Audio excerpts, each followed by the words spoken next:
Warga kampung Pamoyanan Girang, Desa Sukamekar, Kecamatan Sukaraja, Kabupaten Sukabumi diresahkan dengan adanya kemunculan gerombolan kera memasuki area pemukiman warga pada Kamis 25 Agustus.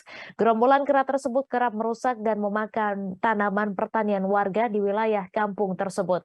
Kepala Desa Sukamekar mengatakan munculnya gerombolan kera liar yang diduga berasal dari Gunung Gede Pangrango. Untuk informasi selengkapnya akan disampaikan langsung oleh wartawan Tribun Jabar Dian Herdiansyah yang kini sudah terhubung bersama kami. Silakan rekan Dian.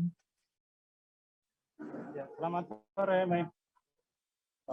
Baik, dapat saya sampaikan bahwa kejadian ini fenomena ini sudah jadi sekitar 1 bulan yang lalu, bahwa kera yang berada di Gunung Gede Pangrango ini turun ke warga Sukabumi, tepatnya yang berada di lereng Gunung Pangrango, tepatnya di Sukaraja, Kabupaten Sukabumi.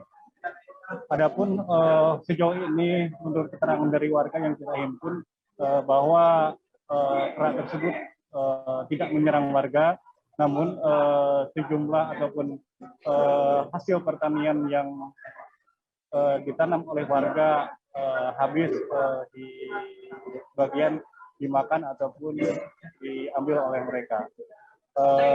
Sementara itu saat ini pihak pemerintah desa telah berkoordinasi dengan pihak terkait untuk penanganan lebih lanjut bagaimana cara mengantisipasi ke depan agar ini tidak bisa membahayakan terhadap warga. Demikian, Mai. Baik, terima kasih rekan Dian atas laporan Anda. Selamat bertugas kembali. Jangan lupa subscribe, share, komen, dan like ya.